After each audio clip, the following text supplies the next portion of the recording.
Hablando acerca de un ciclo que se ha titulado Personajes Bíblicos, y esta ocasión quiero hablar y compartir con los presentes un estudio acerca de Noé y el diluvio del Génesis. Vamos a poner la diapositiva. Este es un tema muy importante para los que somos cristianos y también para los que no son cristianos, por varias circunstancias que hoy vamos a mirar. Los objetivos de este estudio son dos, específicamente. El primero de ellos es conocer aspectos de la vida de este importante personaje bíblico, aspectos de su vida como tal, como un personaje de la historia. Y el segundo es conocer la realidad científica del diluvio y cómo coincide con los registros geológicos e históricos actuales.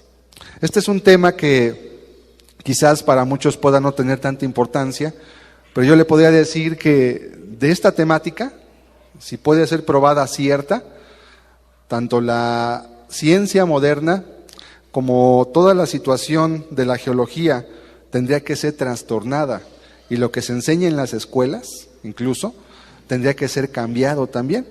Obviamente las implicaciones morales son todavía más fuertes que eso, y muchas personas, muchos cristianos, a veces tienen temor de hablar de estas temáticas porque no tienen elementos para poder defender o sostener el punto que la Biblia dice de un diluvio. Pues ¿cómo fue? ¿Cómo lo pruebas? Supuestamente la ciencia moderna, esto no pudo haber existido, pero la ciencia, conforme va avanzando más, conforme va habiendo más descubrimientos, conforme se tiene una claridad acerca de cómo realmente el mundo está formado, cada vez la Biblia va embonando más en ella. Y lo que se cree de la ciencia, que hoy se está enseñando todavía a los jóvenes, niños en primaria, en secundaria, en preparatoria, en universidad, cada vez caen más en descrédito, pero no es difundido por una razón, no es difundido por las implicaciones morales que esto tiene. Es decir, es más cómoda una verdad, es mejor una mentira cómoda que una verdad lacerante. O sea, es mejor vivir creyendo una mentira que me deje seguir como yo quiero, a enfrentar una verdad que va a trastornar lo que soy, lo que creo y aún lo que debo de creer también. Por eso este tema es muy importante y vamos a intentar darle salida. Es un tema amplísimo, es un tema de hecho que podríamos tocarlo en 4 estudios para verlo detalladamente. Lo vamos a intentar ver solamente en uno. Voy a procurar ser muy objetivo para poder de alguna manera abarcar los puntos más importantes de lo que es el diluvio, de lo que fue la vida de Noé también, y por qué Dios, que es la implicación más importante, por qué Dios destruyó el mundo antiguo, por qué el mundo antes del diluvio fue destruido, y por qué también esto es un precedente para lo que va a hacer Cristo en su segunda venida también. Vamos a leer Génesis 6 del 1 al 8, a manera de introducción, ya que vimos los objetivos. Génesis 6, versículos del 1 al 8, dice la Escritura de la siguiente forma. Aconteció que cuando comenzaron los hombres a multiplicarse sobre la faz de la tierra, les nacieron hijas, y que viendo los hijos de Dios que las hijas de los hombres eran hermosas, tomaron para sí mujeres, escogiendo entre todas. Y dijo Jehová: no contenderá mi espíritu con el hombre para siempre, porque ciertamente él es carne, mas serán sus días 120 años. Había gigantes en la tierra en aquellos días, y también después que se llegaron los hijos de Dios a las hijas de los hombres, y les engendraron hijos. Estos fueron los valientes que desde la antigüedad fueron varones de renombre. Y vio Jehová que la maldad de los hombres era mucha en la tierra, y que todo designio de los pensamientos del corazón de ellos era de continuo solamente el mal. Y se arrepintió Jehová de haber hecho hombre en la tierra, y le dolió en su corazón. Y dijo Jehová: ¿raeré de sobre la faz de la tierra a los hombres que he creado? Desde el hombre hasta la bestia y hasta el reptil y las aves del cielo, pues me arrepiento de haberlos hecho. Pero Noé halló gracia ante los ojos de Jehová. Vamos a orar, vamos a pedir a Dios. Señor, te agradecemos en esta mañana esta oportunidad de estar presentes para entender este tema tan importante, Señor. Pedimos que tú nos ayudes, Señor, que tu palabra y que tu Espíritu Santo nos ayuden a comprender no solamente la verdad de este hecho, sino también la implicación que tiene en nuestras vidas. Padre, que tu palabra hoy pueda ser honrada y que tu nombre pueda ser temido también, Señor, por tus obras, por tus hechos, por tus justos juicios. Ayúdame también hoy, Señor, te ruego, a poder transmitir estas verdades con sencillez, de forma que haya entendimiento y claridad en cada persona. En el nombre de Jesús te pido esto, Señor. Amén.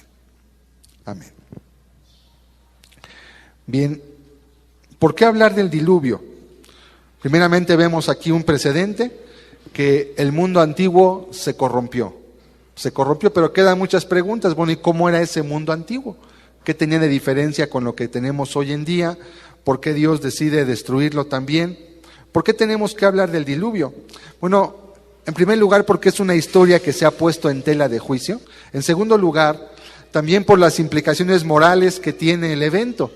O sea, si Dios juzgó la tierra y destruyó al hombre, dice la Biblia que también Dios va a destruir la tierra al final, ya no con agua, sino con fuego. Y esa es una implicación que muchos no quieren que se escuche. En tercer lugar, porque muchos cristianos se avergüenzan de hablar de este evento, debido a que no tienen sustento bíblico y científico para demostrarlo o defenderlo. Y en último lugar, bueno, hasta ahí nada más, son tres puntos importantes.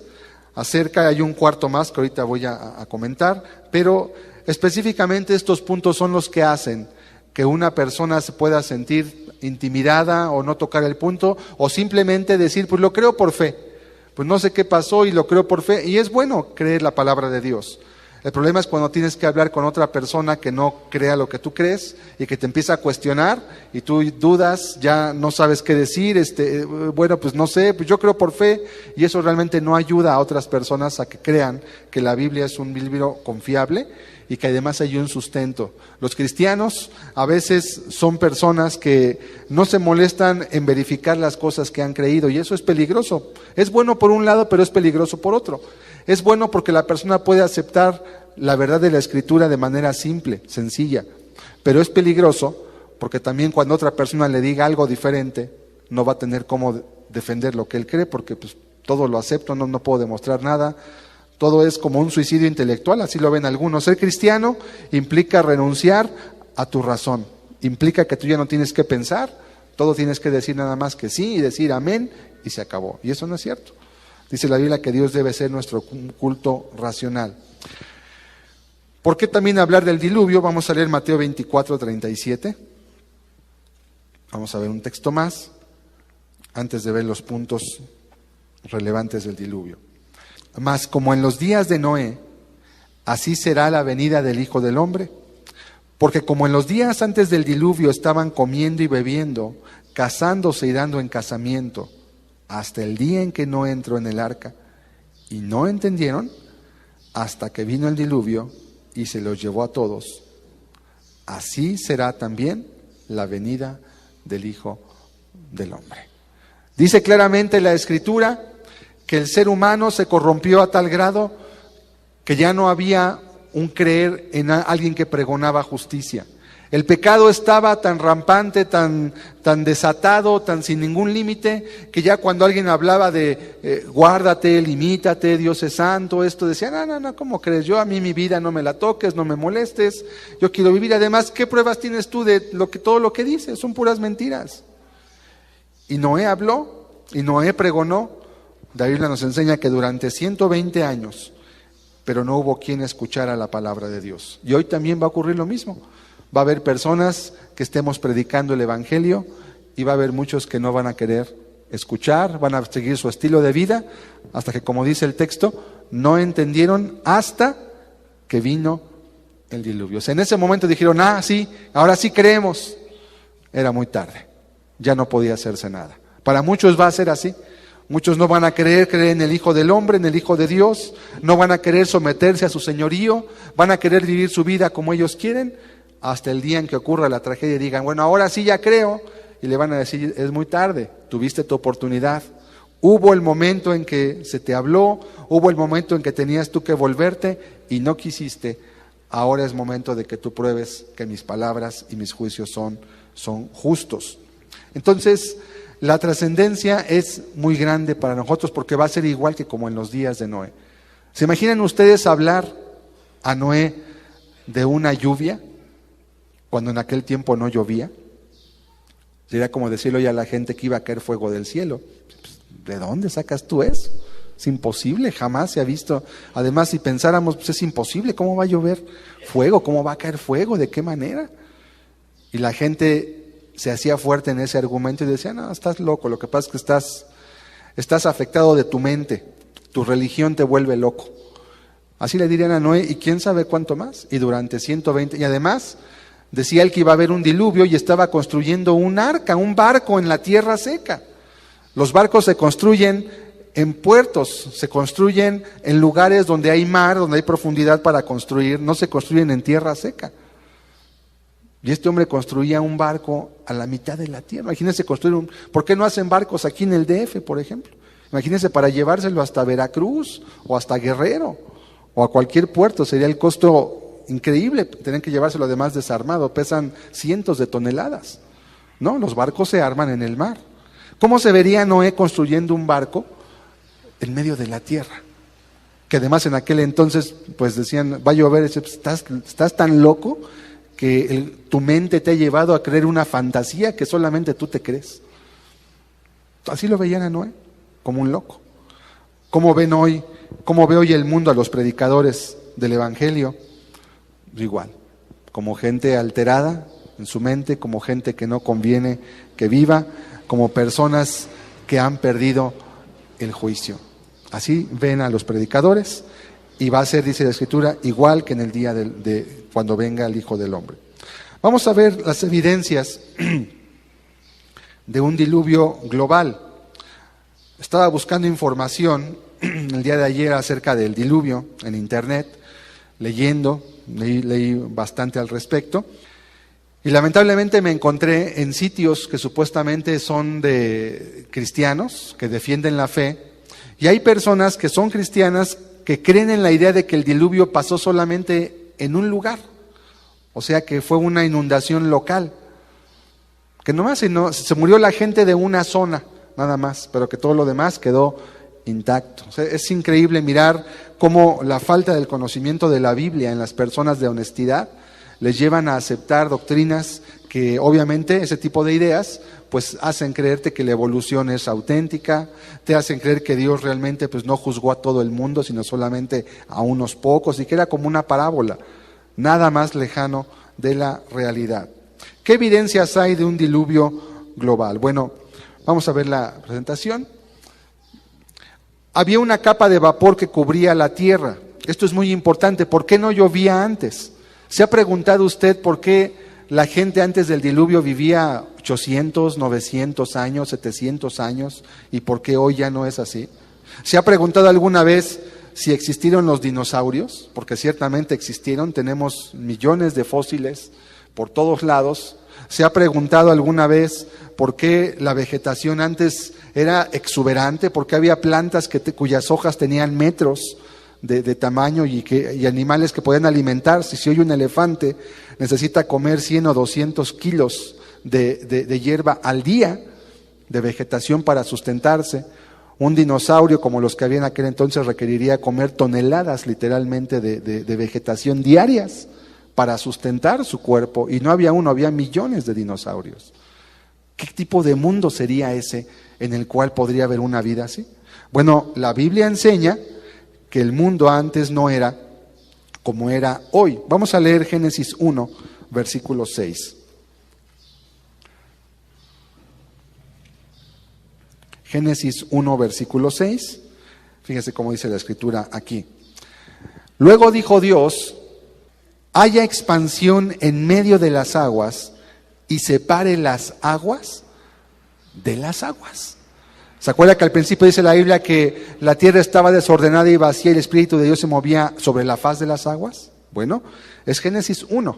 Dice Dios que en el verso 6, luego dijo Dios, haya expansión. ¿Qué es expansión? Espacio. ¿Entre qué? En medio de las aguas. O sea, todo era agua y se metió un espacio en medio. ¿Y qué dice? Separe las aguas de las aguas. Agua arriba, agua abajo. Verso 7. E hizo Dios la expansión y separó las aguas que estaban debajo de la expansión de las aguas que estaban sobre la expansión. Y fue así. Y llamó Dios a la expansión cielos, y fue la tarde y la mañana el día segundo. Dijo también Dios, júntense las aguas que están debajo de los cielos, o sea, agua arriba de los cielos y luego agua debajo de los cielos, y descúbrase lo seco. O sea que al principio, y eso concuerda con las teorías de los filósofos que dicen que el origen de la vida fue en el mar. Y efectivamente es lo que enseña la Biblia. Los filósofos, después de tanto pensar, llegaron a la misma conclusión que Dios ya le había revelado a Moisés más de 1500 años antes. El origen de la vida es en el mar. Vamos a ver la siguiente diapositiva.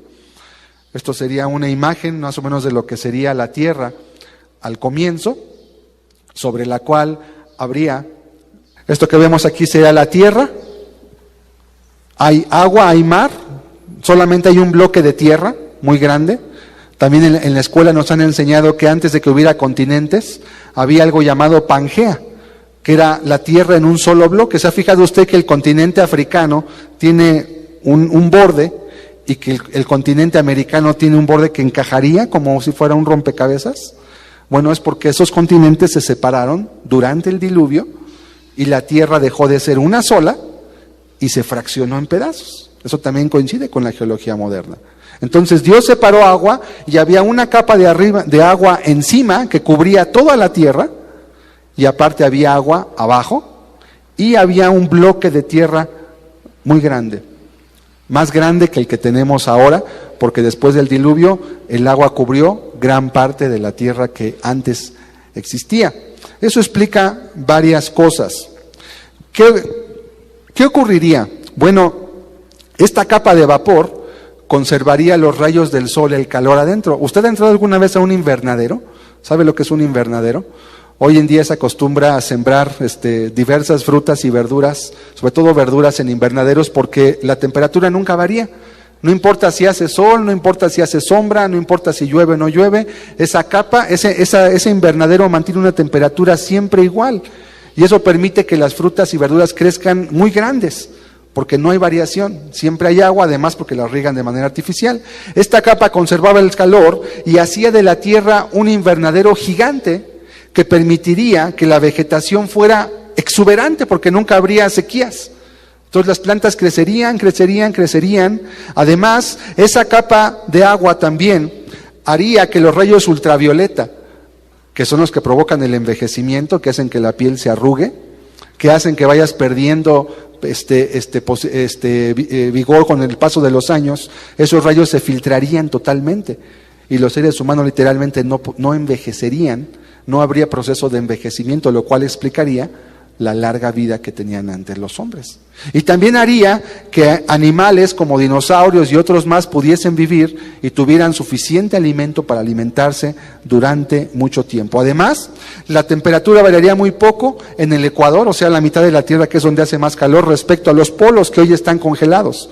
Habría una variación muy pequeña entre los polos, que les da menos el sol, y el ecuador, lo cual haría un lugar ideal para que plantar cualquier planta que tú plantaras se daría, porque la tierra además estaba virgen y además habría siempre, no había agua, no había lluvia, solamente subía un pequeño vapor de la tierra, también nos enseña la Biblia, y ese vapor regaba todas las plantas. Entonces esto haría un Edén literalmente, es un lugar precioso para que todo lo que había se diera y se diera a grande escala. Vamos a ver la siguiente diapositiva. ¿Qué más habría? ¿Qué más probaría que este mundo estaba bajo esas capas, como lo dice la Biblia? Bueno, también el abundante petróleo que aún no se termina. ¿Y sabe usted qué es el petróleo? Nos acaban de subir mañana van a subir la gasolina, por cierto, y la van a subir bastante otra vez. Bueno, ese líquido precioso, la gasolina que hoy en día hace que el mundo se mueva, proviene del petróleo. Pero el petróleo no se puede fabricar. El petróleo es un mineral que es producto de la descomposición de plantas y de animales. ¿Y se ha preguntado usted cuánto petróleo tenemos en la Tierra? ¿Cuántos años? Llevamos más de 200 años, bueno, aproximadamente 150 años extrayendo petróleo. Y no se ha acabado. ¿Y se consume? ¿Sabe usted cuántos litros de gasolina se consumen al día? ¿Cuántos barriles de petróleo se extraen del mundo actualmente? Se extraen cientos de millones de barriles. Cada barril le caben 200 litros. Es una cantidad increíble la que hay, y las reservas todavía hay en algunos países, sobre todo en Arabia, en los países de Medio Oriente están las mayores reservas petrolíferas del mundo. Todavía sigue habiendo. El problema es cómo se forma el petróleo. El petróleo no está allí. El petróleo se forma cuando los animales y las plantas se descomponen y, sometidos a la presión de la tierra, se funden, y la compresión es tan fuerte que se forma eso que se llama petróleo. El petróleo no se puede fabricar. Nadie ha podido fabricar petróleo porque es producto de elementos vivos. Sería como si usted tomara toda su basura orgánica en su casa, fruta, verdura, desechos de comida, los comprimiera y de ahí sacara un combustible. Que por cierto, también eso existe ya, pero no lo sacan a la luz porque se acabaría el negocio del petróleo. Ya hay fuentes alternativas de energía que serían prácticamente gratuitas, pero que no son exhibidas porque los grandes negocios de las transnacionales y empresas no les convendría, porque perderían sus ingresos económicos. Pero ya lo hay, Dios es sabio. Bueno, hojas de palmas que han sido petrificadas en puntos distintos alrededor de todo el polo, lo cual demuestra que en el Polo Norte y en la Antártida había bosques tropicales. Hoy diríamos, imposible, ahí todo lo que hay es hielo. Bueno, cuando usted escarba debajo de ese hielo, en los estratos inferiores, en el subsuelo, hay plantas petrificadas, pero plantas que solamente crecen hoy en las selvas. ¿Y quién llevó esas plantas hasta los polos? Y no es una, son cementerios de plantas. También hay petróleo en esos lugares. ¿Por qué salió todo eso? Se necesitan de 3 a 4 metros de despojos de tejido vegetal, o sea, haga de cuenta hojas que caen o madera que se pudre, con animales que se mueren. Haga de cuenta que ocupamos toda esta tarima en la que yo estoy, más un poquito más, otra mitad. Se requiere todo este pedazo de desecho mineral para poder formar únicamente 30 centímetros de carbón, o sea, un espacio así de carbón, aproximadamente por 1 metro. Para formar todo ese carbón se requiere todo esto de desecho mineral y vegetal. Bueno, solamente en Canadá, un país que está 90% congelado, hay una capa de carbón de 4,000 metros de gruesa. ¿De dónde salió todo eso? Es una pregunta porque hoy damos por hecho que eso surge pues así nada más. Bueno, es que ya está el petróleo ahí. Vamos a ver la siguiente diapositiva. Esto nos lleva a una pregunta muy importante. ¿De dónde viene ese petróleo? Bueno, es el asunto de los fósiles. ¿Qué es un fósil?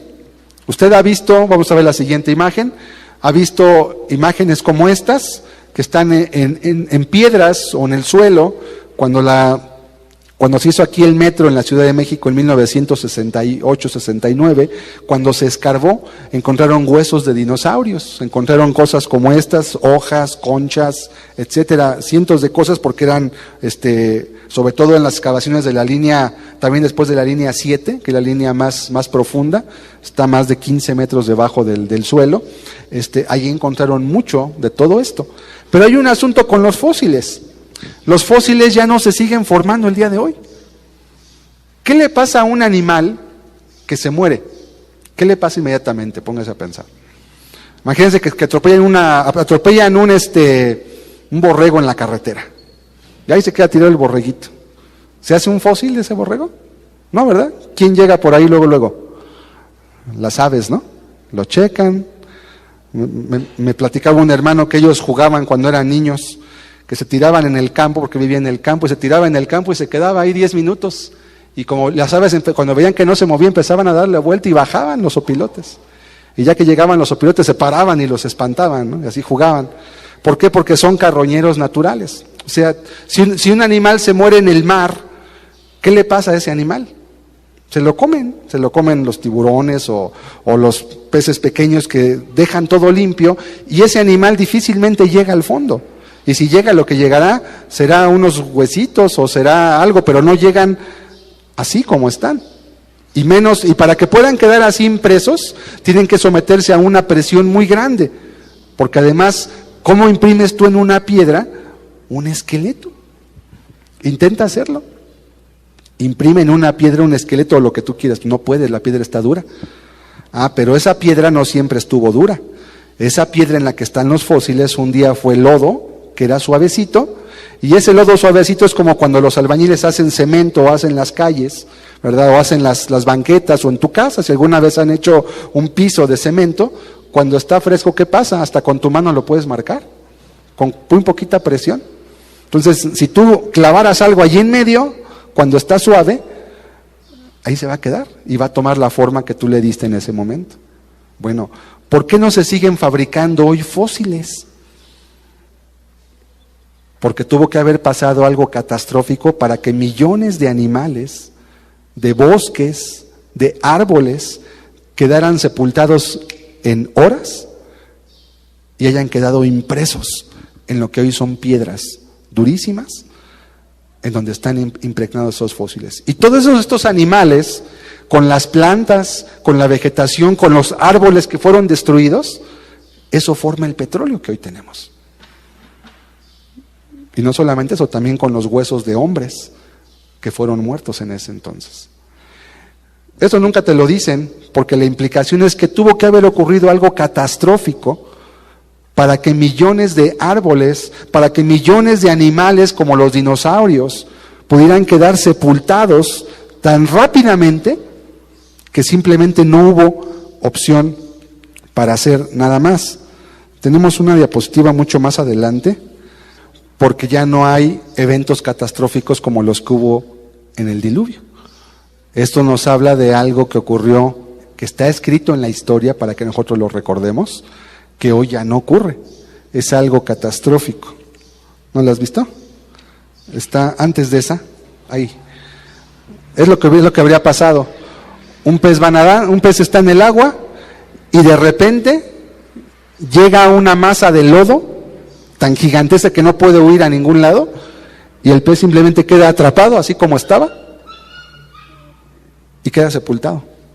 En Siberia, hace aproximadamente 35, 40 años, se encontraron mamuts que están congelados en hielo, todavía con la pastura que estaban comiendo en el hocico. Tanto fue así que cuando esos mamuts fueron encontrados, fue algo tan impresionante que sacaron carne de esos mamuts que tenían más de 4,000 años de estar congelados, se las dieron a los perros que llevaban los trineos y los perros se la comieron. Estaba buena la carne todavía. Tenía los desechos vegetales de comida que solamente crece en la selva. Y esos mamuts estaban en Siberia. ¿Quién los llevó allá? No los llevó nadie. En el Polo Norte antes crecía vegetación que hoy solamente crece en las selvas, porque la tierra tiene una temperatura uniforme, por esto que leemos aquí en la Escritura. Entonces, los fósiles, mi amado amigo, son una evidencia del diluvio. Porque hoy ya no se fabrican fósiles en ningún lado. No hay la fuerza, no hay la capacidad. En ningún lado se forman hoy nuevos continentes ya. Y aún los volcanes que llegan a formarse, se llegan a formar en días, es muy rápido. Eso contradice las teorías de la geología que dicen que nuestra Tierra tardó millones de años en formarse. Nuestra Tierra, según la Biblia, tiene aproximadamente 6,000 años de edad. Es lo que tiene, no tiene más. Y no se pudo haber formado, y la geología moderna contradice esas ideas, pero la evidencia que podemos ver y palpar, hace apenas 40 o 50 años nació un volcán en las islas cerca de España, se me fue ahorita su nombre, las islas de Mallorca, nació un volcán. Y también en Islandia nació un volcán que tardó literalmente 72 horas en nacer y en formarse. Según los científicos requerimos millones de millones de millones de millones de años. ¿No es así? El volcán Paricutín, aquí en Michoacán, no vamos lejos, en 1943 se formó en un espacio de pocas semanas. Y era una cantidad gigantesca de tierra. Entonces, ¿qué pasó? Entonces no se requieren millones de años. Cuando hay eventos catastróficos, la tierra puede ser moldeada en muy poco tiempo. Pero no quieren que se sepa que hay un diluvio. ¿Por qué? Por lo que estamos ahorita mirando. Vamos a mirar la siguiente.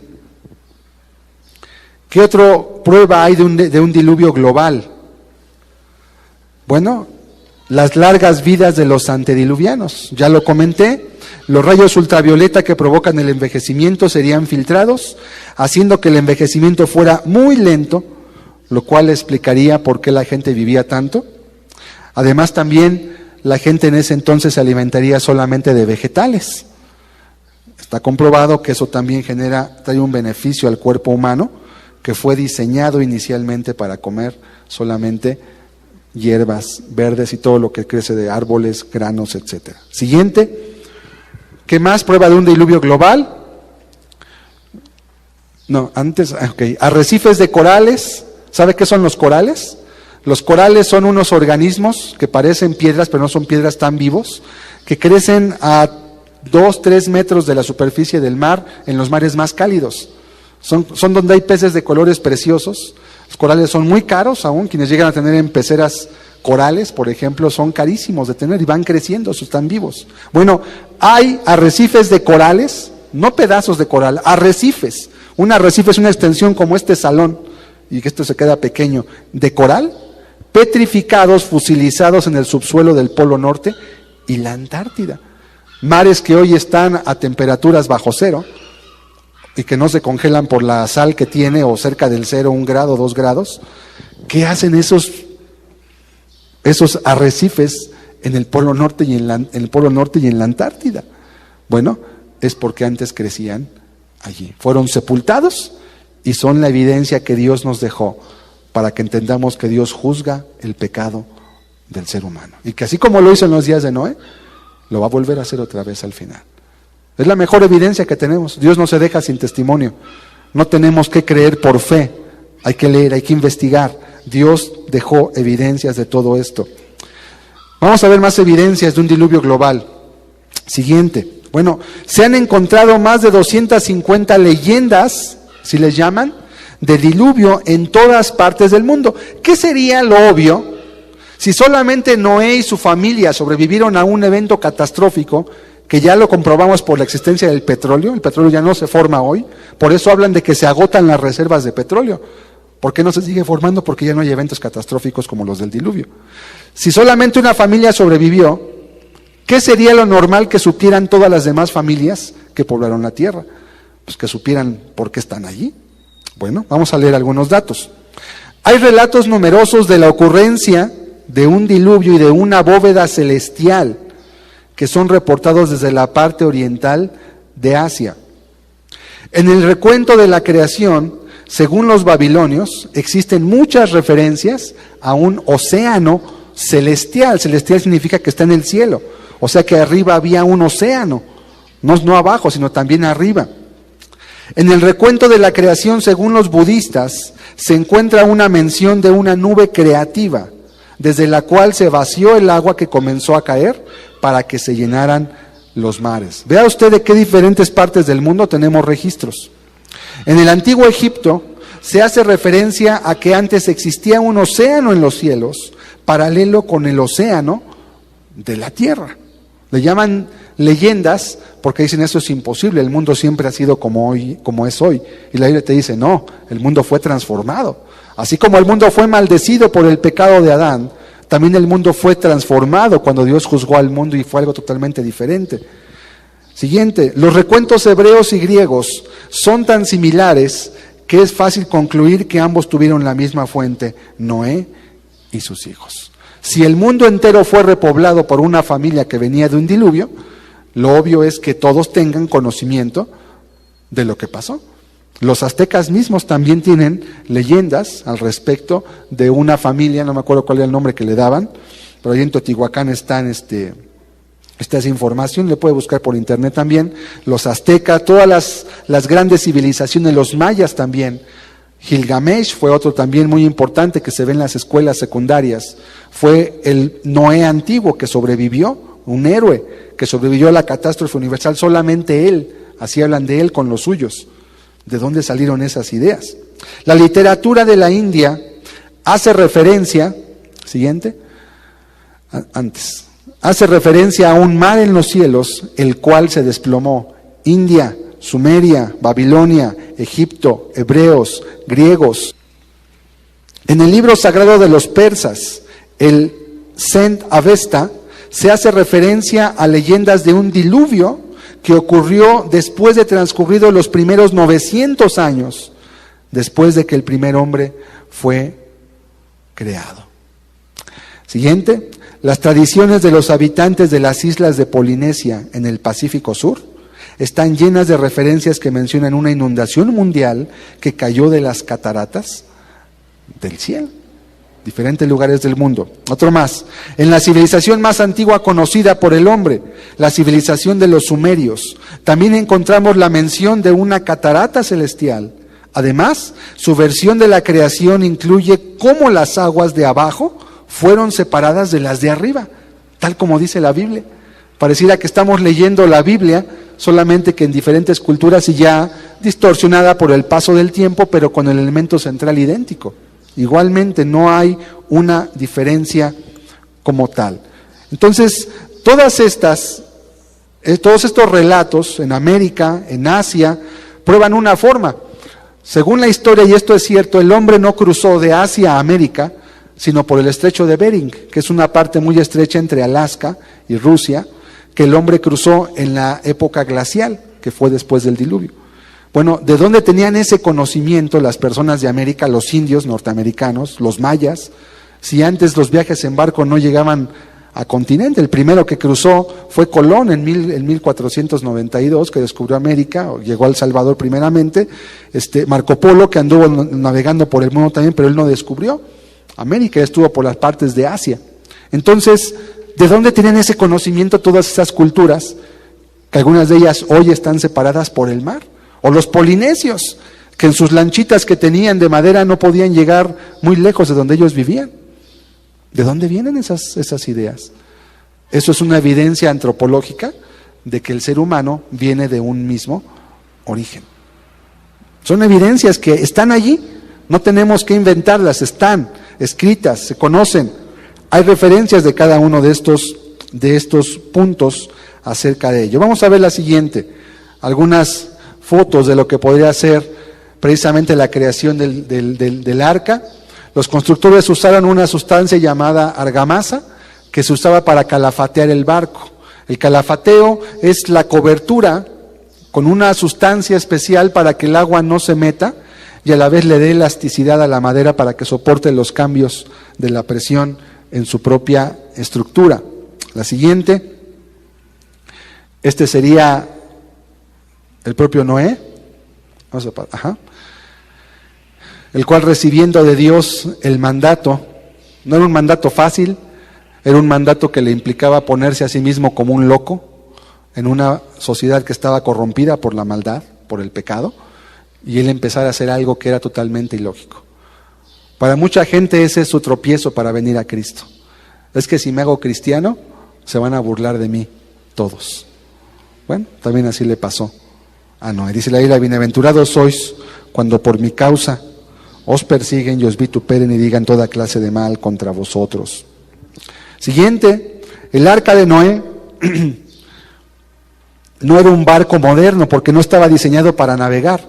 El arca fue diseñada para flotar y hoy en día la proporción de longitud de anchura de 6:1 es lo que los constructores de los buques hoy en día usan para hacer los barcos. ¿Se ha fijado? Los barcos siempre tienen más o menos la misma proporción, pueden ser más grandes, más pequeños, pero son casi siempre 6 veces el ancho, es lo que un barco idealmente debe tener para que tenga la mejor cualidad de flotabilidad y navegabilidad. Bueno, Dios le dio a Noé las medidas de 6:1, 23 metros de ancho por 133 de largo, 14 de alto, sería aproximadamente lo que iba a tener el arca, ¿sí? más o menos la proporción de 6:1. Es lo que tendría el arca aproximadamente. Un volumen de 39.500 metros cúbicos, lo que sería 522 vagones de ganado que podrían caber adentro de esa arca. Entonces, cuando la Biblia habla de que llevaba 2 animales de cada especie, no es nada ilógico. Los animales, para empezar, no tenían que ser adultos, tenían que ser pequeños. Es más, si eran jóvenes, era mejor probabilidad de que se reprodujeran, vivieran más tiempo. En segundo lugar, no tenía que llevar 2 tipos de perros de cada raza, porque las variedades, así como las razas humanas, las adaptaciones se forman a través del tiempo. Hoy en día se siguen haciendo nuevas razas de perros, cruzan un animal con otro y sale una raza diferente, pero sigue siendo un perro. Los lobos siguen siendo perros, los coyotes son perros, nada más son tipos diferentes, pero son de un mismo origen común. Y eso también te lo enseñan en la escuela. Además, solamente tendría que llevar animales terrestres y animales que estuvieran aves, pero peces no tendría que llevar nada porque los peces subsistirían obviamente en el agua del mismo diluvio. Entonces, 6:1 es la proporción. Cabrían aproximadamente 125.280 animales del tamaño de una oveja dentro del arca, con su respectivo almacenaje para comida, con lugares. Además, muchos animales hibernan también cuando no ven luz del sol durante mucho tiempo. Animales como los osos y otros más pueden hibernar durante largo tiempo sin comer, y también un animal que está encerrado consume mucho, disminuye mucho su consumo de alimento porque no está quemando calorías y el metabolismo empieza a descender porque no requiere tanta energía para subsistir. Esto hace entonces que el arca fuera un navío adecuado para sostener la cantidad de elementos que la Biblia enseña que debía haber tenido. ¿Qué más? También Noé no tenía que conseguir que los animales vinieran al arca. Dice la Biblia que Dios los trajo. Ahora, usted se pregunta, ¿pero eso cómo es? Bueno, Dios tiene dominio sobre todas las cosas. Pero además hay un elemento racional muy importante. ¿Se acuerda de la tsunami que hubo en 2004 en Asia? En Tailandia y todos esos lugares. Bueno, ¿sabe qué hicieron los animales antes de que pasara el tsunami? Todos los animales, vámonos, se fueron de ahí. Los animales no se murieron, se murió la gente. Porque la gente seguía en sus hoteles, seguía nadando, no veían la magnitud. Los animales, en cuanto perciben un peligro, una catástrofe, rápidamente van a buscar refugio.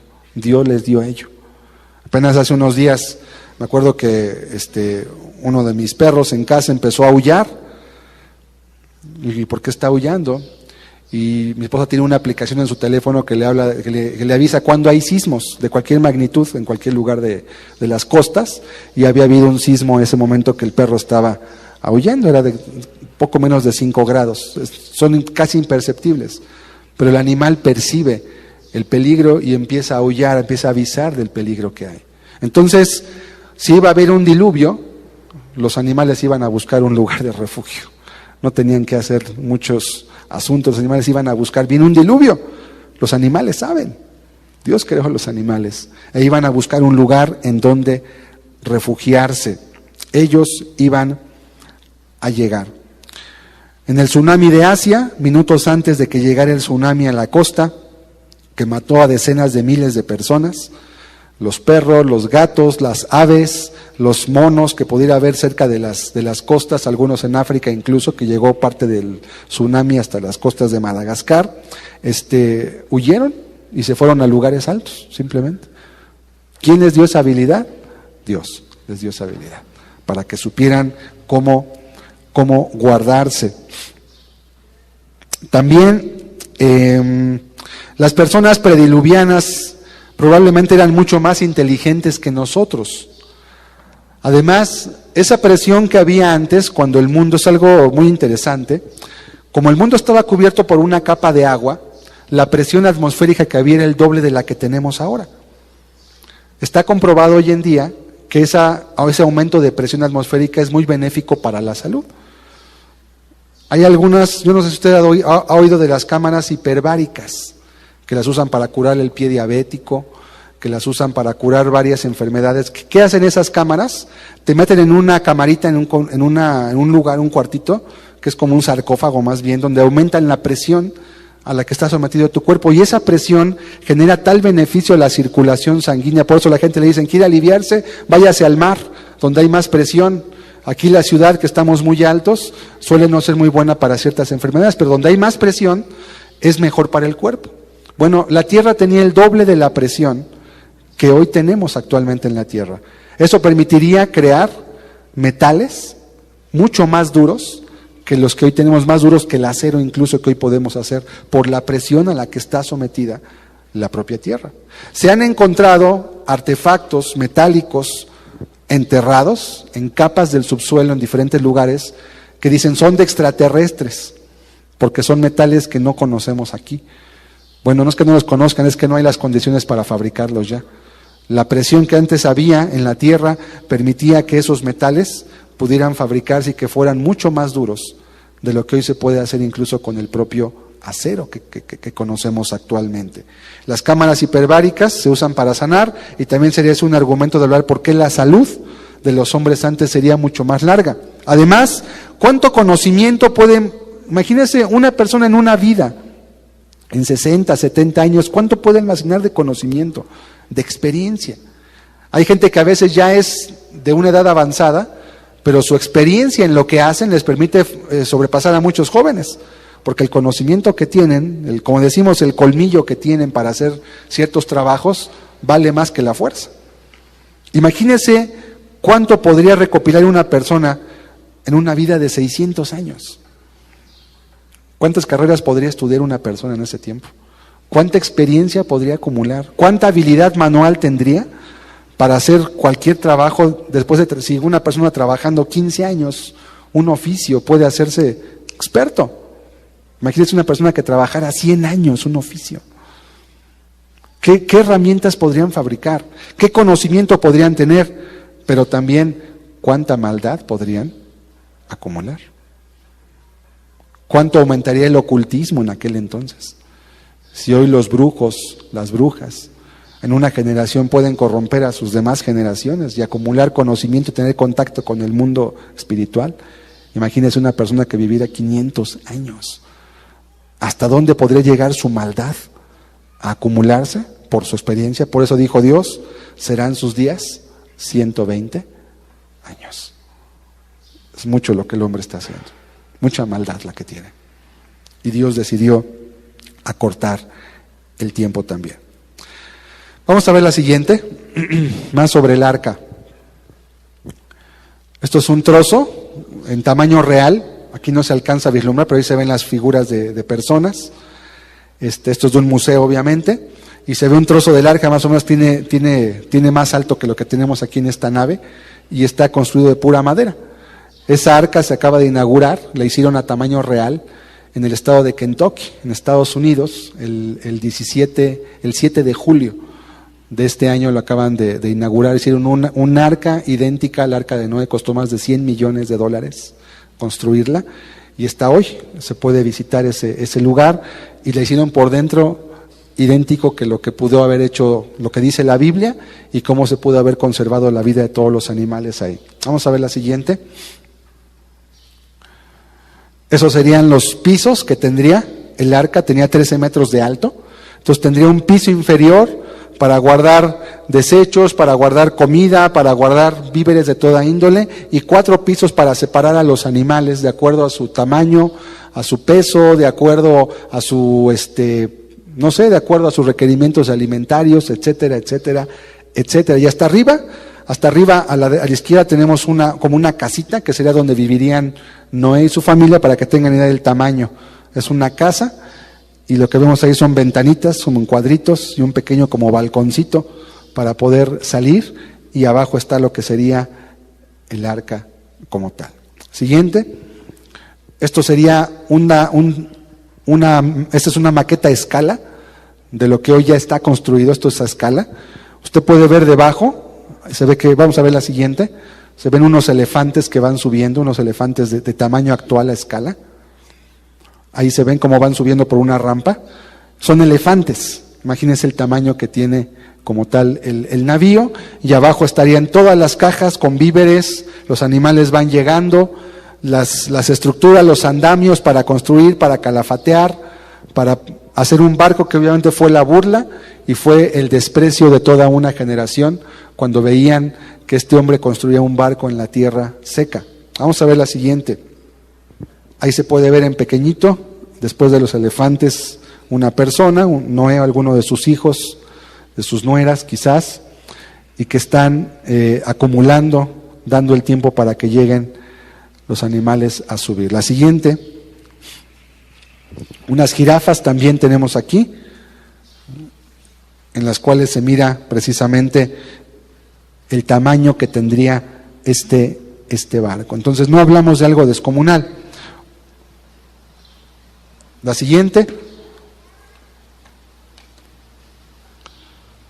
lo que tenemos aquí no se alcanza a ver bien, pero es una piedra, y lo que se ven ahí pequeñitos son personas que estarían huyendo a los lugares más altos mientras estaba lloviendo, a lo lejos el arca, y aunque Noé hubiera querido abrir, dice la Biblia que Dios mismo cerró la puerta del arca y nadie más podía subir una vez que Dios dio esa oportunidad.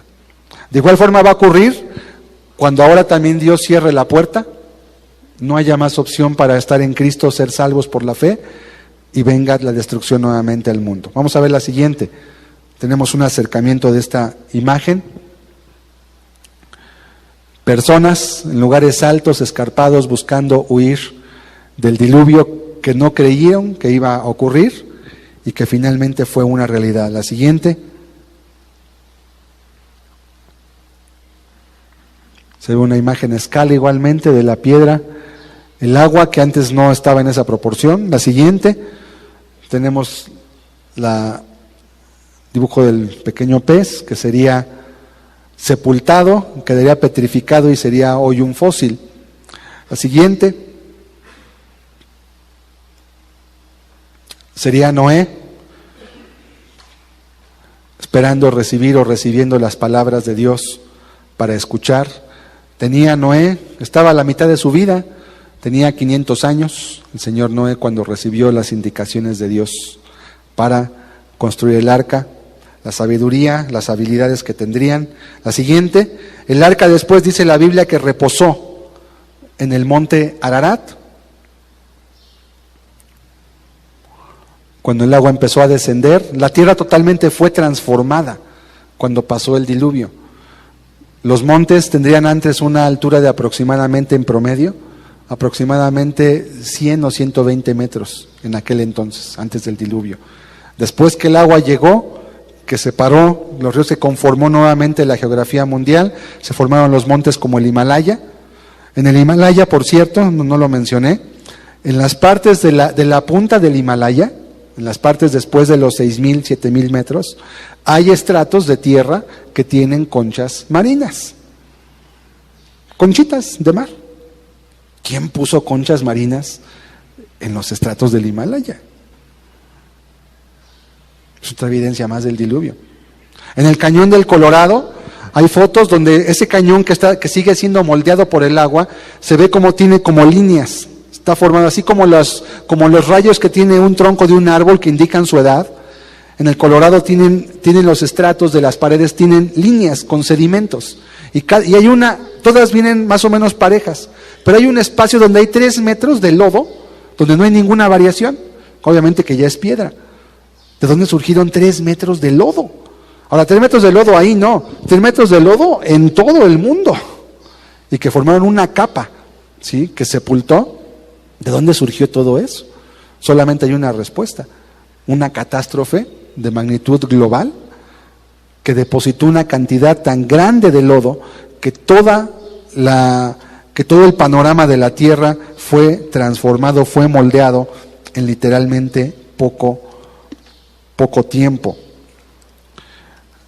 Vamos a pasar 3 más. Ahorita vamos a volver a la que sigue. Cuando Noé desciende del arca, lo primero que hace es ofrecer un sacrificio a Dios. Dios le mandó a Noé traer 2 animales de cada especie, pero 7 animales de cada especie de animales limpios, para que pudieran ser ofrecidos en holocausto una vez que él descendiera del arca. Y lo primero que él hizo fue reconocer que Dios era el que tenía autoridad sobre todas las cosas. Señor, por tu justicia, este mundo fue destruido. Y este hombre Noé va a avergonzar al mundo entero, porque un hombre justo, con su vida justa, condenó a todo el mundo impío que vivía en ese momento. Muchos exigen haber visto el arca en tiempos recientes. Hay 2 escuelas de pensamiento sobre el sitio real del arca. Mucha energía y tiempo se ha invertido para demostrar ambos puntos de vista. Algunos creen que está en el monte Ararat, cubierto por nieve, que es un monte que está hoy en Turquía. La cadena de televisión CBS y el History Channel individualmente mostraron un especial de 1 hora en 1993 y en el 98, respectivamente, sobre la localización del arca.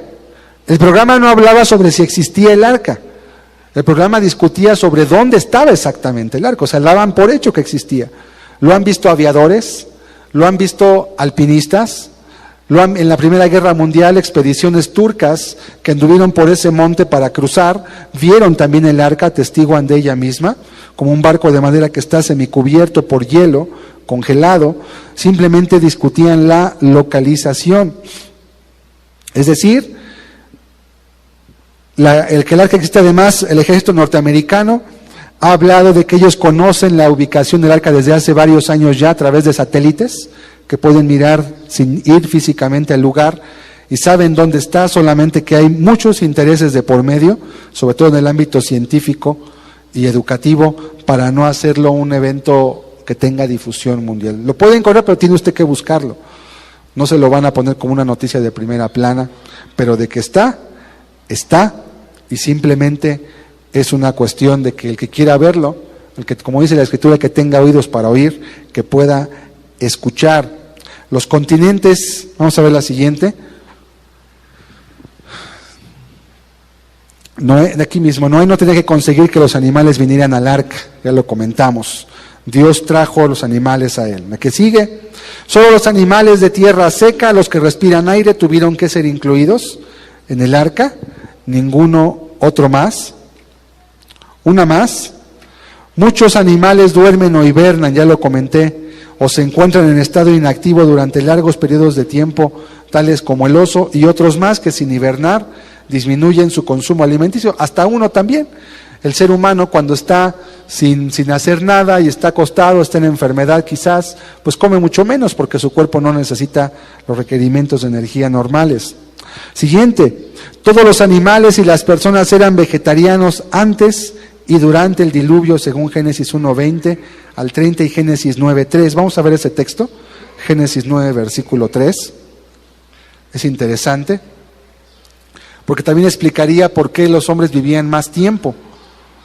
Está comprobado que la carne, y más hoy en día que los animales son engordados con químicos, con hormonas, con sustancias que son dañinas al cuerpo humano, como el clenbuterol y otras más, las consumimos a través de la carne y degeneran nuestra salud, disminuyen nuestra expectativa de vida y generan enfermedades del riñón, del colon, del hígado y de diversas partes del cuerpo que son afectadas por el procesamiento de las carnes que hoy ya no son naturales, ya no son como en aquel entonces. Dice Génesis 9, verso 3, todo lo que se mueve y vive os será para mantenimiento, así como las legumbres y plantas verdes, os lo he dado todo, pero carne con su vida, que es su sangre, no comeréis. No dice que no coman carne, solamente dice que no coman carne con sangre, pero la mayor parte de la dieta dice, todo lo que se mueve y vive os será para mantenimiento, así como las legumbres y plantas verdes os lo he dado todo. También comían carne, no es que fueran vegetarianos, pero la dieta mayoritaria se componía granos, verduras, frutas. No es que sea malo o que sea pecaminoso comer carne, Dios también los dio para alimento, pero la propia sabiduría de los hombres hoy en día, los chinos, por ejemplo, que son la nación más longeva en la tierra, tienen una cualidad en su alimentación.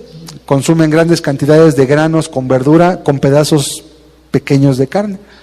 Así consumen ellos la carne. Los americanos, que mueren muchos de ellos de cáncer de colon, consumen grandes trozos de carne con pedazos pequeños de verdura. ¿Qué pasa? Que la carne no se digiere, muchos desechos quedan. Dicen que una estadística de hace 4 o 6 años decía que un americano promedio, cuando muere, tiene de 2 a 3 kilos de comida que no pudo desechar en su cuerpo cuando muere.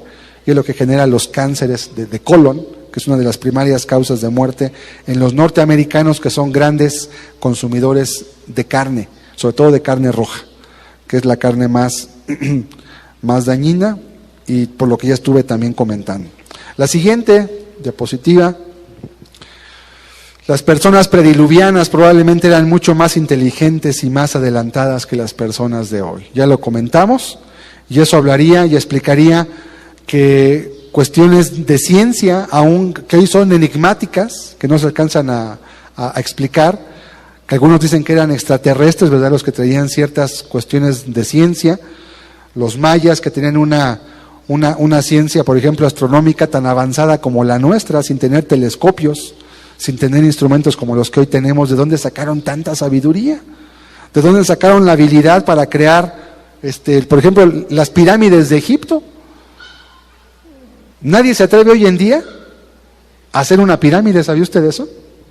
Ha habido empresas que han ofrecido cantidades de dinero y obviamente también el poder dar un premio y una concesión a las personas si fabrican una pirámide como las que están en Egipto. No saben cómo pudieron transportar bloques de piedra de 9, 10, 15, hasta 20 toneladas y cómo los cargaron. Con grúas modernas no se animan a hacerlo hasta el día de hoy. No saben cómo las hicieron realmente. ¿Ha visto usted las fotos de las cabezas olmecas que hay allá en Tabasco? Bueno, no saben cómo las pusieron a donde están. Y hay unas efigies que están en Polinesia, que son también unos gigantes de piedra, que pesan más de 200 toneladas de piedra. Y no saben cómo llegaron ahí. Se dice, ¿con qué las cargaron? Si las grúas más potentes hoy que usan para poner las ballenas, pues los puentes que hicieron aquí de la Concordia, traían ballenas de 200 toneladas, requirieron que el gobierno comprara unas grúas carísimas para poderlas cargar. Decían, ¿con qué tecnología pudieron llevar esas piedras y esas cabezas y esas estatuas a los lugares que hoy se encuentran? No se explican todavía, es un enigma el día de hoy, no entienden.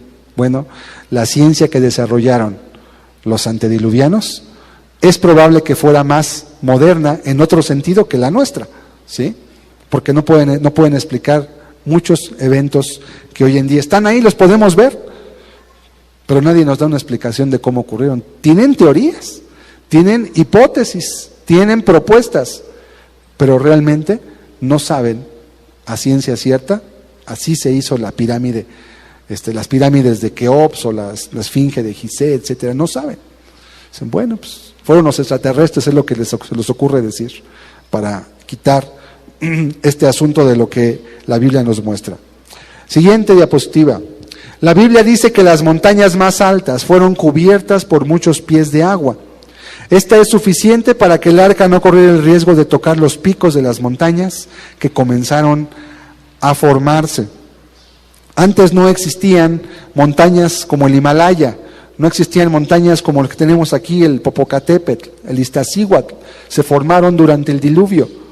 No existían antes. La geología moderna que hoy conocemos se formó a través de un evento catastrófico. El agua es el elemento que más poder tiene para formar y transformar la tierra.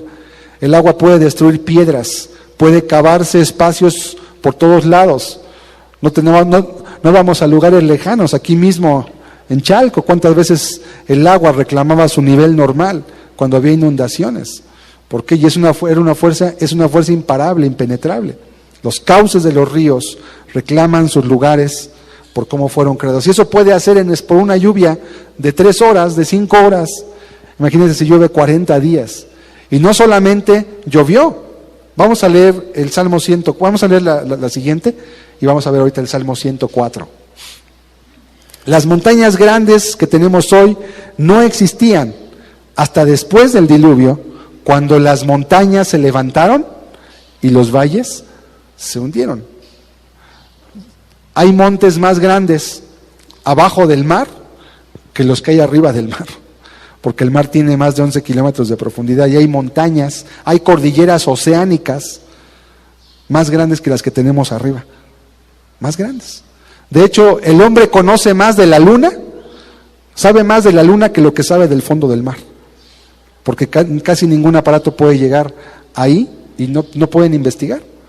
Tienen que llegar robots, tienen que filmar, pero no pueden tocar, no pueden medir, no pueden hacer muchas cosas, porque la presión del agua allí abajo hace virtualmente imposible su exploración. Es más fácil llegar a la luna que explorar el fondo del mar, nuestra propia tierra. Vamos a leer el Salmo 104, versículo 5. Salmo 104, versículo 5. Dice la Escritura lo siguiente: Él fundó la tierra sobre sus cimientos, no será jamás removida. Con el abismo, como con vestido, la cubriste. ¿De qué habla esto? De una inundación. Dice, todos sobre los montes estaban las aguas, pero dice, con el abismo como con vestido, la cubriste. O sea, llegó un momento en que no se veía nada más en la tierra que pura agua, tal como fue al comienzo, que la tierra estaba llena de agua y el Espíritu de Dios se movía sobre la faz de las aguas, dice la Escritura. Verso 7, a tu reprensión huyeron, al sonido de tu trueno se apresuraron, subieron los montes, descendieron los valles al lugar que tú les fundaste. Les pusiste término, el cual no traspasarán ni volverán a cubrir la tierra. ¿Por qué no iban a volver a cubrir la tierra? Por lo que Dios hizo con Noé, hizo un pacto. ¿Por qué hubo un arco iris? Antes no había arco iris, porque al haber una capa de agua encima de la tierra no había suficiente luz de sol para generar la difracción. Además, el arco iris ocurre cuando cae una lluvia ligera y los rayos del sol, que los vemos blancos, pero que realmente tienen 7 colores, se descomponen y podemos ver el espectro del arco iris. Pero cuando se quitó esa capa porque cayó, entonces se podía ver un arco iris. Antes no. Entonces, por eso dice el texto, les pusiste término, o sea, pusiste un límite, el cual no traspasarán ni volverán a cubrir la tierra. Es una evidencia de un diluvio, de la formación de los continentes, de cómo Dios formó y distribuyó al mundo en aquel tiempo. Es decir, una fuerza brutal, que es la del agua, formó los valles, como el Cañón del Colorado, que se sigue todavía haciendo hondo por el paso del agua, y que tiene las muestras de los sedimentos ahí, ¿sí?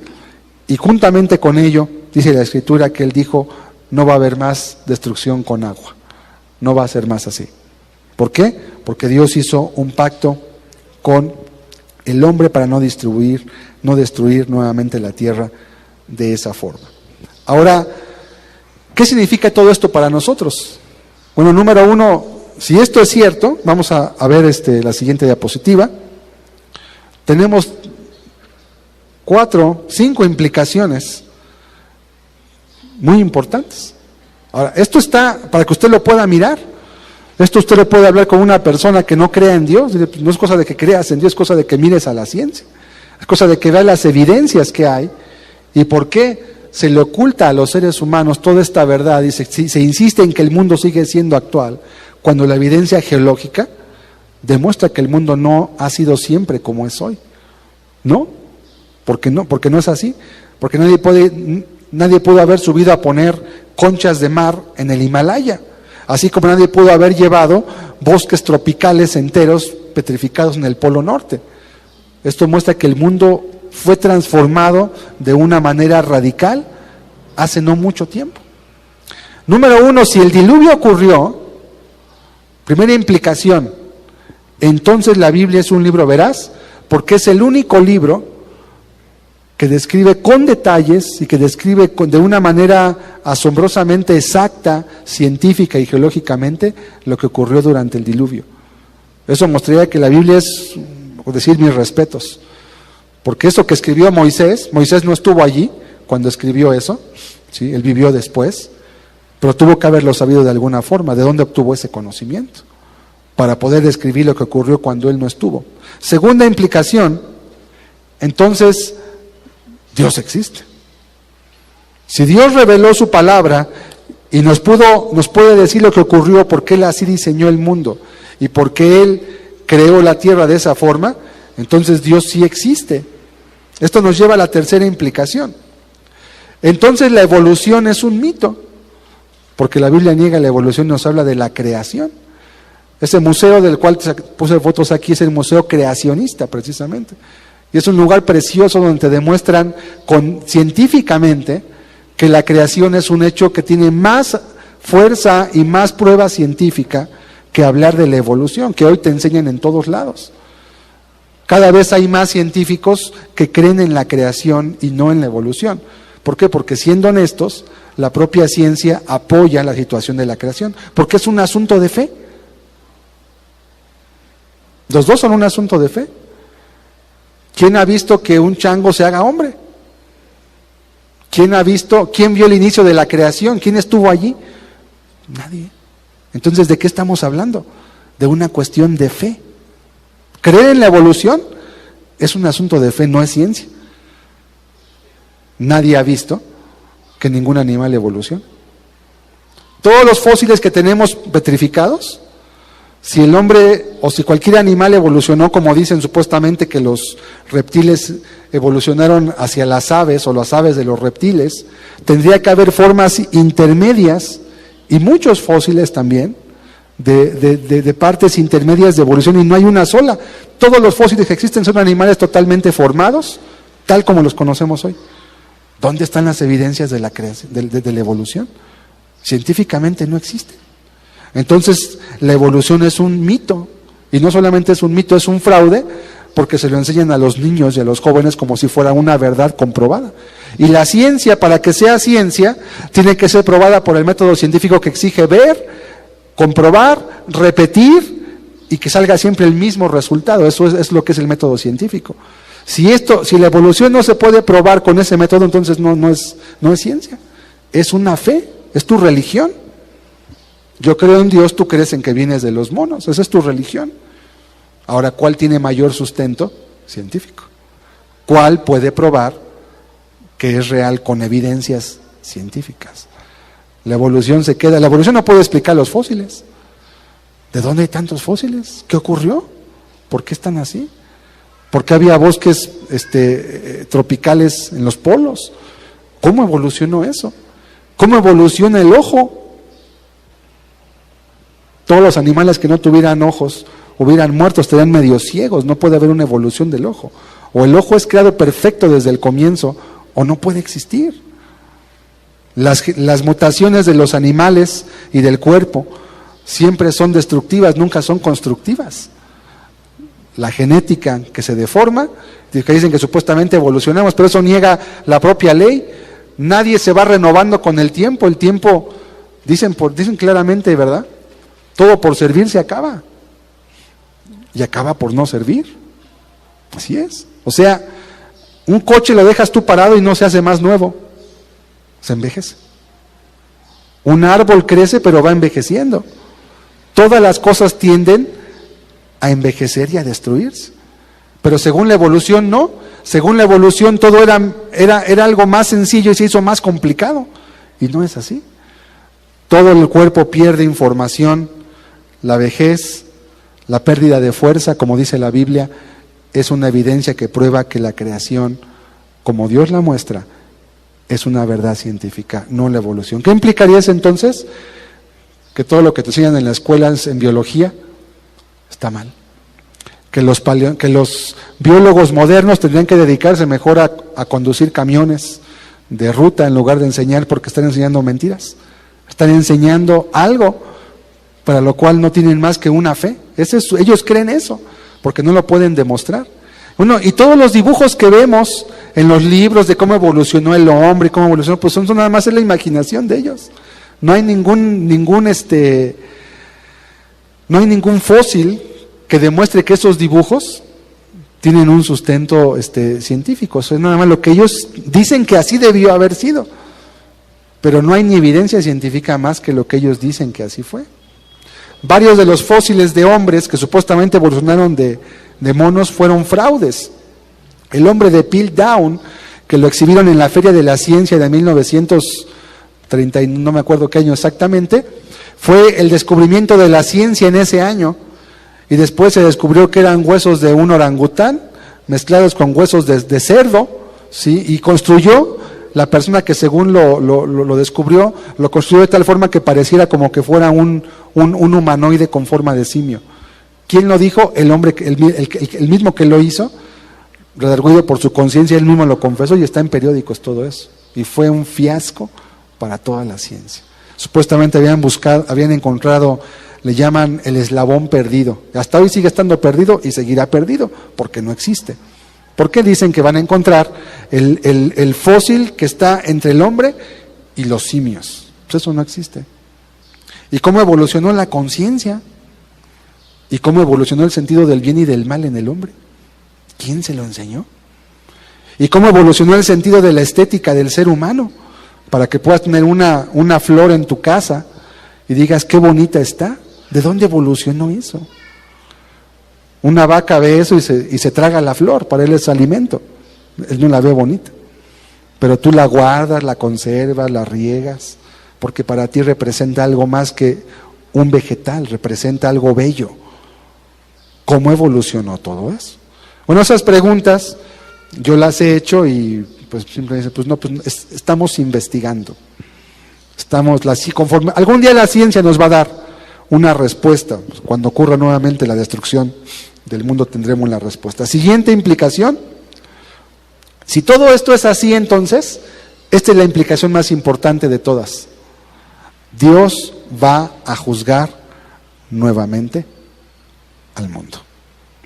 Porque si el diluvio sí ocurrió, y realmente el mundo se formó porque así fue además, porque eso se puede probar científicamente, no es cuestión de fe, es cuestión de que indagues, de que busques, y de que te lleguen las pruebas como tal. Entonces Dios va a juzgar nuevamente el mundo. Vamos a leer 2 de Pedro capítulo 3. Segunda carta de Pedro capítulo 3. Vamos a leer desde el versículo 1. Esta es la implicación que nadie quiere escuchar, por la cual se niega, se esconde, se oculta, se dice que no, etcétera. Hay innumerables debates de creacionistas contra evolucionistas que son apabullantes en cómo las personas que defienden la evolución en un momento se quedan sin evidencias, más que pues, su religión es lo que tú quieres creer, pero no puedes dar evidencias científicas. Es tu fe nada más. Dice, amados, esta es la segunda carta que os escribo, y en ambas despierto con exhortación vuestro limpio entendimiento, para que tengáis memoria de las palabras que antes han sido dichas por los santos profetas y del mandamiento del Señor y Salvador dado por vuestros apóstoles. Sabiendo primero esto, que en los postreros días vendrán burladores, andando según sus propias concupiscencias, y diciendo, ¿dónde está la promesa de su advenimiento? O sea, pues, ¿cómo que va a llegar Cristo? Porque desde el día en que los padres durmieron, todas las cosas permanecen así como desde el principio de la creación. ¿Qué es lo que iban a decir estos burladores? Que el mundo siempre estaba igual, que todo era igual. No, todo está igual, aquí no pasa nada. Va a acabar el mundo y hasta los montes van a seguir allí. Te vas a morir tú, me voy a morir yo y el cerro ahí va a quedar. O sea, burladores, ¿para qué? ¿Qué es lo que intentan decir con eso? Pues que Dios no va a juzgar, que Dios no va a hacer nada que cambie su manera de ver todo. Verso 5. Estos ignoran voluntariamente. ¿Por qué voluntariamente? Porque sabían que en el tiempo antiguo fueron hechos por la palabra de Dios los cielos y también la tierra, que proviene del agua y por el agua subsiste, como enseña hoy la ciencia. Verso 6. Por el cual el mundo de entonces pereció anegado en agua. O sea, dice, ellos saben, tienen el conocimiento. Hablamos de hace 2000 años de esta carta, aproximadamente. poquito menos de 2000 años. Decía, todos sabemos eso. Si hoy tenemos todas las leyendas circulantes, imagínense hace 2000 años. Se conocían. Verso 7. Pero los cielos y la tierra que existen ahora están reservados por la misma palabra, guardados para el fuego en el día del juicio y de la perdición de los hombres impíos. Mas, oh amados, no ignoréis esto, que para con el Señor un día es como 1000 años y 1000 años como un día. El Señor no retarda su promesa, según algunos la tienen por tardanza, sino que es paciente para con nosotros, no queriendo que ninguno perezca, sino que todos procedan al arrepentimiento. Pero el día del Señor vendrá como ladrón en la noche, en el cual los cielos pasarán con gran estruendo y los elementos ardiendo serán deshechos, y la tierra y las obras que en ella hay serán quemadas. Puesto que todas estas cosas han de ser deshechas, ¿cómo no debéis vosotros andar en santa y piadosa manera de vivir? O sea, el apóstol nos enseña algo muy claro. Hay personas que van a querer ignorar esto porque les conviene. O sea, lo ignoran voluntariamente porque las implicaciones son terribles. Si Dios dice que va a volver a destruir el mundo, entonces prepárate. ¿Cómo? No te vas a ir al monte, no te vas a ir a esconder. No. Vive tu vida en santidad, guárdate, trabaja para Dios, ámalo, sírvelo, porque Dios va a volver a llegar y el mundo va a ser destruido nuevamente. Entonces la Escritura nos enseña que esos burladores iban a querer convencerse a ellos mismos de que Dios no iba a hacer lo que dijo que iba a hacer. Y esto nos lleva a la quinta implicación, la última implicación. ¿Cuál es la quinta entonces? Si realmente Dios va a juzgar nuevamente el mundo, entonces el hombre tiene que dar cuentas a Dios de su vida y acciones. Y eso es lo que nadie quiere escuchar. Quieren vivir como ellos quieren. A mí nadie me diga lo que tengo que vivir o tengo que hacer. Yo quiero vivir mi vida y no me molesten. Bueno, entonces, ¿qué hacen? Siguiente, por todo esto se quiere hacer ver como una historia o mito el diluvio, porque las implicaciones son terribles. O sea, es que una cosa te lleva a otra, y esa te lleva a otra, y esa te lleva a otra. Es una cadena. Y si agarras el primer eslabón de la cadena, tienes que agarrarla toda, porque está pegada. Entonces lo más sencillo es tapar. No, diluvio no existió. No, el mundo siempre ha estado como ha estado ahorita, eso de que el diluvio y todo eso. No, eso no existió. El petróleo, ¿cómo está? Pues quién sabe, pero pues ahí está el petróleo, ¿no? Pero pues sí se formó, pero ¿y cómo tantos animales? ¿Por qué murieron millones de animales? ¿Y por qué millones de árboles están petrificados hoy? ¿Cómo es eso? Supuestamente la Tierra tiene millones, supuestamente entre cada estrato de tierra hay como 40,000 o 20,000 años o hasta más. Pero hay árboles muy grandes que quedaron petrificados que abarcan 6 o 7, entre comillas, eras geológicas. Lo cual diría que ese árbol vivió durante millones de años, y eso es imposible. Ningún árbol puede vivir millones de años. Aún las secuoyas, que son los árboles más grandes del mundo, pueden vivir 3,000, 4,000 años. Todavía hay una secuoya que tiene 4,000 años de edad. Todavía está, ya está muy avejentada, pero todavía está. Son los árboles más viejos que existen en la tierra. Entonces mejor tapamos todo lo que tenga que ver con el diluvio. Le enseñamos a tu hijo que su abuelito es un mono, ¿verdad? Y le decimos que no hay Dios, que él puede vivir como él quiere y que no hay ningún problema, que sea feliz. Esa es la implicación. Entonces te dicen, no, la Biblia está llena de historias. Es para que los niños se entretengan.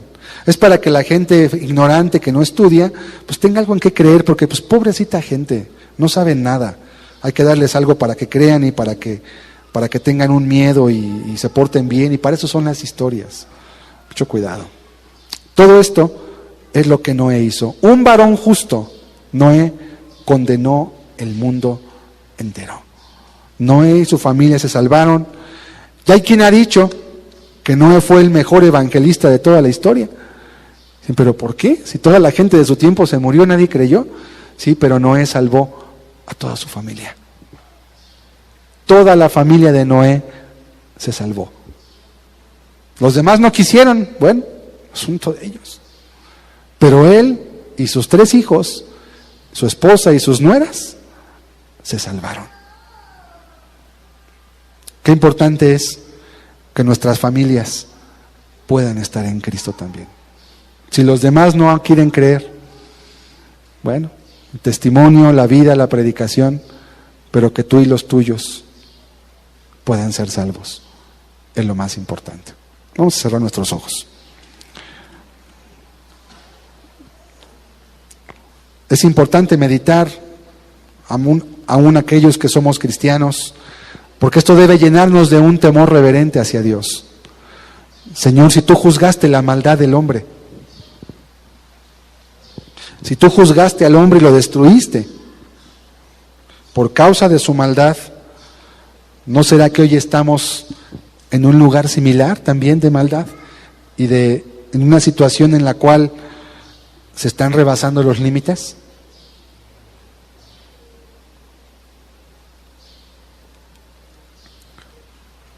Todas estas iniciativas de la identidad de género, las reformas que quieren hacer a la educación para que nuestros hijos corrompan la manera inicial en cómo fuimos creados, que es una cuestión de creación, nos habla ya de la degradación y del tipo de maldad que ya hay en el hombre, donde se quiere negar todo lo que Dios ha hecho, cómo lo ha hecho, para poner en su lugar algo diferente. Mi amado amigo, Dios destruyó el mundo por su pecado y no va a ser la excepción hoy, porque Dios va a continuar en este estilo de cosas hasta que Él vuelva nuevamente y nos lo está advirtiendo. Por eso es tan importante conocer lo que el diluvio es y lo que significa para nosotros. Esto nos lleva a reflexionar sobre nuestras propias vidas. Noé escogió vivir la vergüenza y el oprobio de ser visto como una persona ignorante, fanática, una persona sin razón y sin sentido por hacer cosas que Dios le había mandado que hiciera, pero que tanto era el pecado que había, que no había oídos para escuchar. Que no ocurra lo mismo en tu vida, que no pase lo mismo en tu casa, que puedas tú esforzarte por mirar que los tuyos puedan andar y caminar con el Dios de los cielos.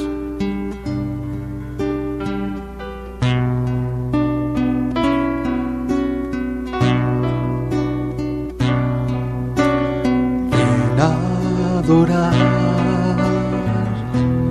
al omnipotente Dios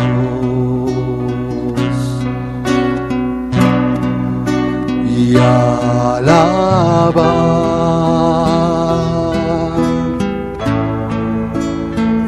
ante Él,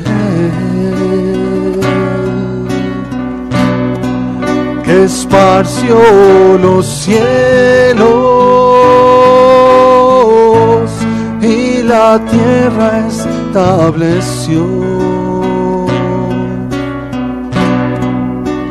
cuya obra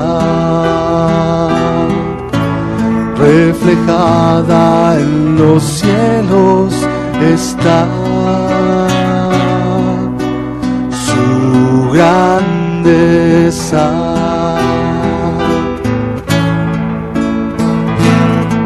Se manifiesta en toda la creación.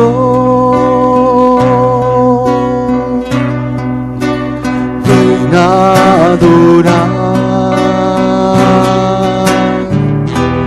al omnipotente Dios y alabar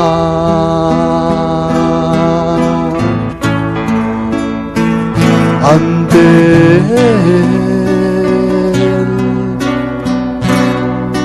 que esparció los cielos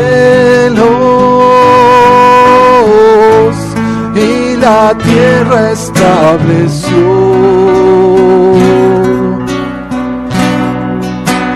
cuya gloria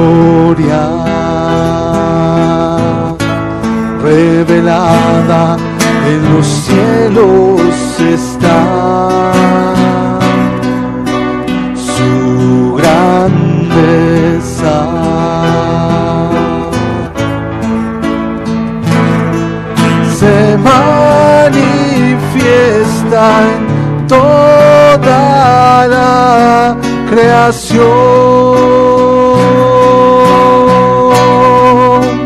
Él es mi Dios y no hay otro como Él.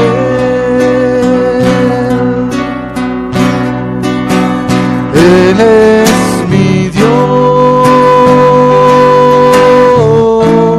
y no hay otro como Él. Él es mi Dios y no hay otro como Él. Creó los cielos y la tierra, esparció el mundo, lo disolvió y lo destruyó por causa del pecado del hombre. Dice la Escritura que será nuevamente como en los días de Noé. Comerán, beberán, se casarán y se darán en casamiento, y no van a entender hasta que venga el Hijo del Hombre en las nubes. Amado amigo, amado hermano, pongamos atentos nuestros oídos y nuestro corazón para estar listos para ese momento. No nos tome desprevenidos o embriagados de este mundo, a tal grado que no podamos ver ni mirar las señales que Él está dando y comprender que su amor nos guía a la verdad, a la justicia, a la santidad, hacia su presencia. Eres Dios del cielo, de la creación, Dios del universo, mi Redentor. La tierra es de Dios y su plenitud.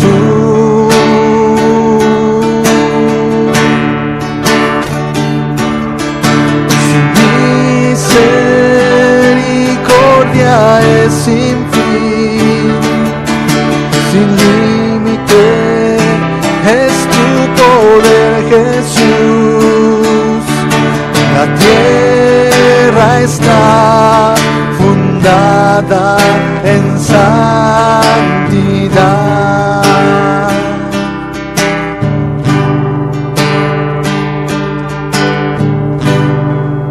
Eres poderoso, Dios El Shaddai, eres mi Salvador, Cristo Jesús. Tú eres el mismo por la eternidad.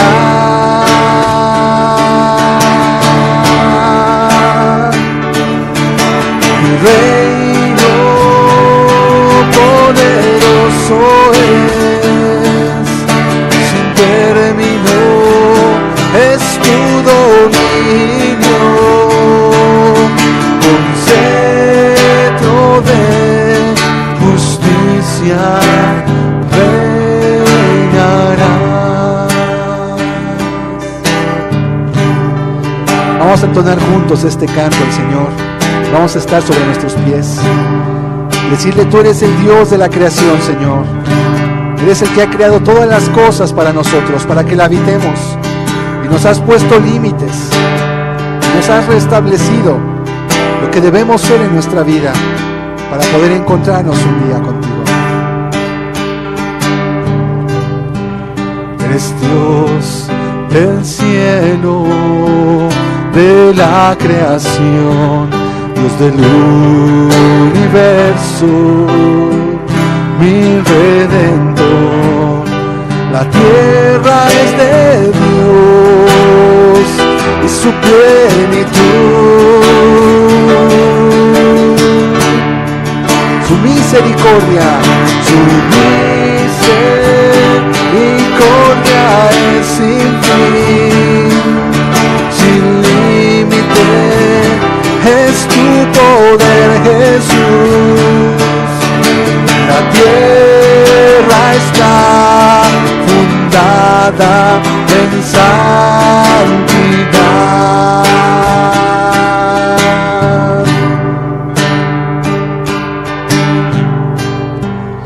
Eres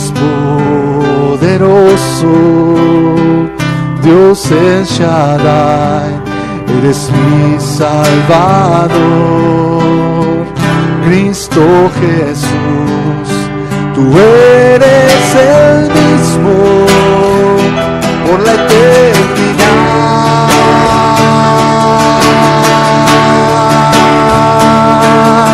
Tu reino poderoso es, sin término es tu dominio. Con cetro de justicia reinarás. Su misericordia es sin fin, sin límite es tu poder, Jesús. La tierra está fundada en santidad.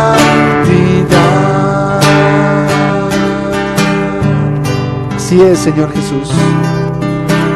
Fuerte Dios, vencedor, príncipe de paz, gran Señor, vencedor, siempre vives y siempre reinarás. Yo te exalto, Dios te exalto, eres todo para mí, tu creación canta de ti. Te exalto, Dios te exalto, Cristo, mi Rey.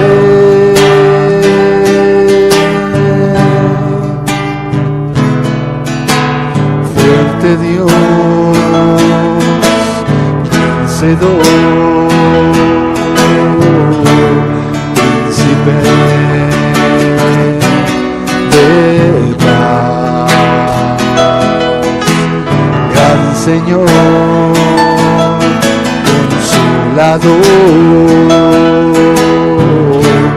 siempre vives y siempre reinarás.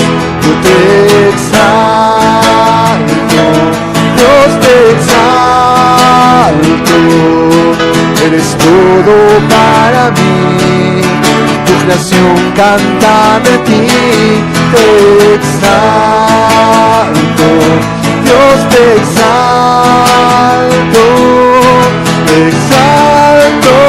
Cristo, mi Rey.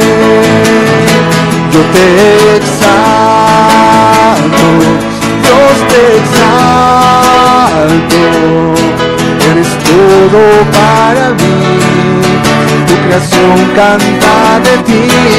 Te exalto, Dios te exalto, Cristo, mi Rey. Te exalto, Cristo, mi Rey. Te exalto, Cristo, mi Rey. Te exalto, Cristo, mi Rey.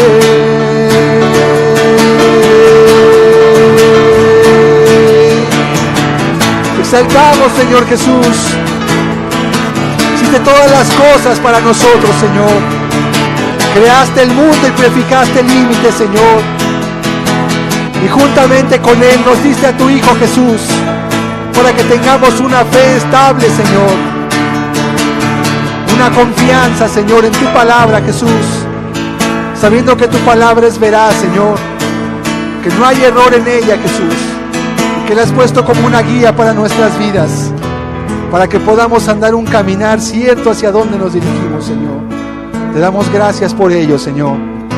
Gracias porque el ejemplo de este hombre justo y su familia, Señor, es un aliciente para nosotros, Dios mío, para no escuchar a la voz de los muchos que en su impiedad deciden darte la espalda, mi Dios, sino ir tras de ti, de tu palabra, Señor, poniendo en práctica lo que tú nos muestras, sabiendo que hay un final bienaventurado para el justo, Señor, pero que también tú raerás de la tierra a los impíos, Señor, a los que se apartan de tus leyes y te dan la espalda, Señor.